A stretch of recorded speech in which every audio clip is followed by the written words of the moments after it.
Hello everyone, good evening. तो unit 9 आज शुरू कर देंगे। ठीक है, यूनिट 9 आपका है नेटवर्क थ्योरम। ठीक, नेटवर्क थ्योरम में जनरली 4 प्रकार के आपको पढ़ने हैं। सबसे पहला है सुपरपोजिशन, नॉर्टन, थेवेनिन और मैक्सिमम पावर ट्रांसफर। ठीक, ये 4 थ्योरम हम पढ़ेंगे। ठीक है, थ्योरम ये कैसे सर्किट में अप्लाई किया जाता है। ठीक है, इससे संबंधित न्यूमेरिकल्स भी हल करेंगे। तो सबसे पहले देखते हैं सुपरपोजिशन थ्योरम। इसको हिंदी में बोलते हैं अध्यारोपण थ्योरम। ठीक, तो जो आपका सुपरपोजिशन थ्योरम होता है ये सभी लीनियर व बाइलेटरल नेटवर्क पर लागू होता है। ठीक है, लीनियर नेटवर्क क्या होता है कि वह सर्किट या नेटवर्क जिसके पैरामीटर्स जैसे रेजिस्टेंस हुआ, ठीक, इंडक्टेंस और कैपेसिटेंस, ये आपके हमेशा कांस्टेंट होते हैं। ठीक है, अगर आप टाइम, वोल्टेज और टेम्परेचर को अगर चेंज भी करते हैं, ठीक है, तो सर्किट के ये 3 पैरामीटर्स जो रेजिस्टेंस, इंडक्टेंस और कैपेसिटेंस हैं वो क्या होते हैं, चेंज नहीं होते हैं। ठीक है, तो ऐसे नेटवर्क्स या सर्किट जो होते हैं वो लीनियर नेटवर्क की श्रेणी में आते हैं। ठीक, तो ये लीनियर नेटवर्क की डिफिनीशन है। ठीक है, और बायलेटरल नेटवर्क क्या होता है कि जिसमें रेजिस्टेंस अगर किसी सर्किट में लगा हो, ठीक है, तो सबसे अच्छा एग्जाम्पल वो माना जाता है बायलेटरल नेटवर्क का। ठीक, तो ये आपका सुपरपोजिशन जो थ्योरम है ये दोनों नेटवर्क के लिए यानी कि लीनियर और बायलेटरल नेटवर्क के लिए एप्लीकेबल होता है। ठीक है, और इस थ्योरम में देखिए क्या होता है कि इस थ्योरम में कि अगर मान लीजिए कि कोई आपका सर्किट है, लीनियर सर्किट है, उसमें बहुत सारे सोर्स लगे हों। सोर्स का मतलब वोल्टेज सोर्स, करंट सोर्स। ठीक है, उसमें बहुत सारे आपके सोर्स लगे हों, तो परिपथ में जो आपके कंपोनेंट लगे होते हैं, जैसे आपका रेजिस्टेंस हुआ, इंडक्टेंस हुआ, कैपेसिटेंस हुआ, को ये सोर्स आंशिक रूप से प्रभावित करते हैं। ठीक है, तो प्रभावित करने का मतलब कुछ ना कुछ इसमें इफेक्ट आता है। ठीक, तो सुपरपोजिशन थ्योरम जो होता है ये प्रत्येक व्यक्तिगत वोल्टेज सोर्स या करंट सोर्स को अलग अलग विद्युत परिपथ में प्रयुक्त कर परिपथ को हल किया जाता है। ठीक है, और किसी भी अज्ञात राशि को सरलता से ज्ञात किया जा सकता है। ठीक है, देखिए इस थ्योरम का स्टेटमेंट क्या कहता है कि यदि कोई लीनियर कंपोनेंट वाले नेटवर्क अथवा प्रतिरोध नेटवर्क वाले वैद्युत परिपथ में एक या एक से अधिक वैद्युत ऊर्जा स्रोत कार्य कर रहे हो, ठीक है, तो प्रत्येक स्रोत को, सोर्स को अलग अलग कर कर उनके प्रभावों को अध्यारोपित कर परिपथ के किसी भी शाखा में धारा तथा शाखा के आर पार विभवांतर ज्ञात किया जा सकता है। ठीक है, जैसे कहने का मतलब ये है कि मान लीजिए कि हमारे पास ये आपका सर्किट है एक, ठीक, ये रेजिस्टेंस है। ठीक है,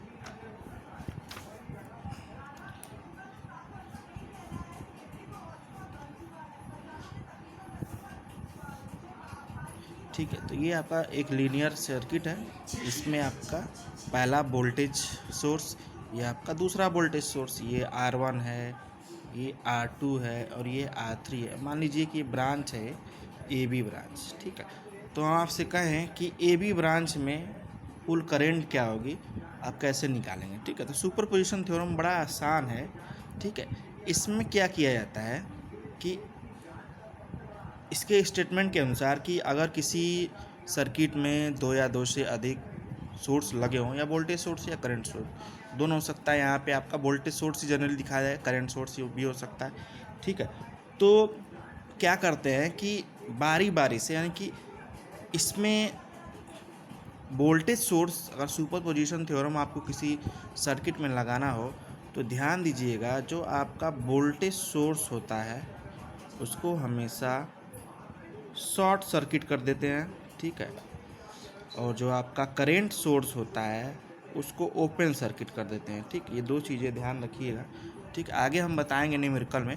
तो यहाँ पे जनरली दोनों वोल्टेज सोर्स है, तो इस थ्योरम के सिद्धांत के अनुसार अभी हमें क्या करना है कि AB ब्रांच में कुल धारा निकालना है। ठीक है, तो इस थ्योरम के अनुसार किसी भी एक वोल्टेज सोर्स को एक समय परिपथ में लगा लीजिए, यानी कि अगर हम इस वोल्टेज सोर्स का उपयोग करते हैं तो इस वोल्टेज सोर्स को हमें शॉर्ट सर्किट करना पड़ता है। ठीक है, यानी कि अगर इसका हम सर्किट बनाएं ऐसे,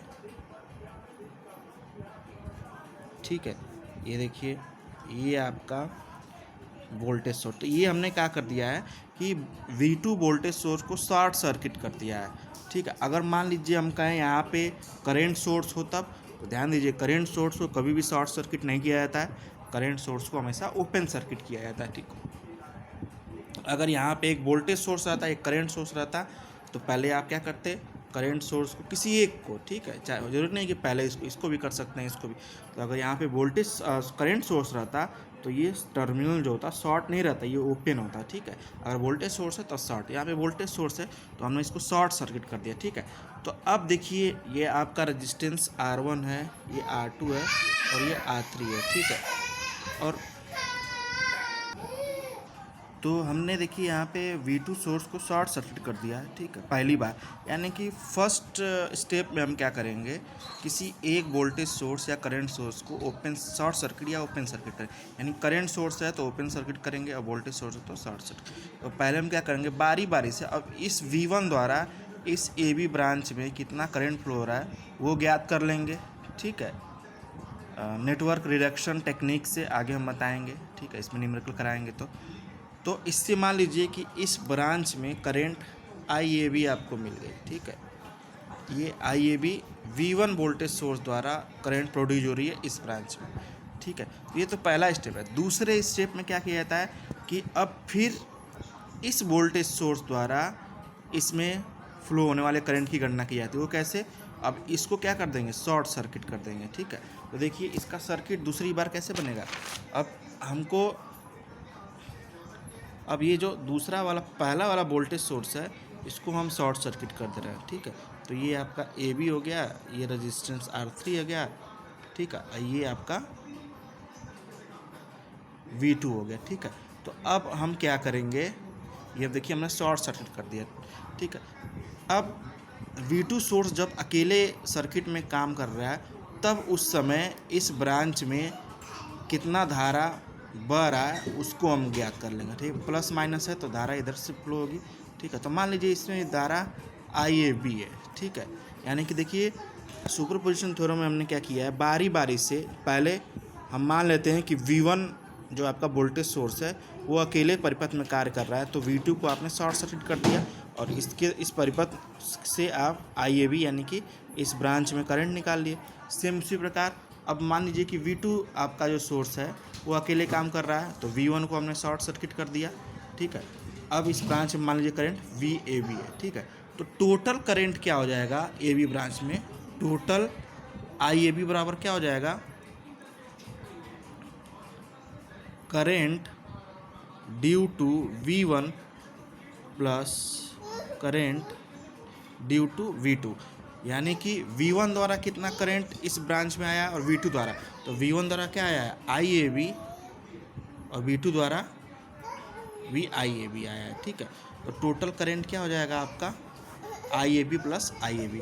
ये दोनों वोल्टेज सोर्स जब परिपथ में एक समय में एक ही बार काम कर रहे हो, ठीक है।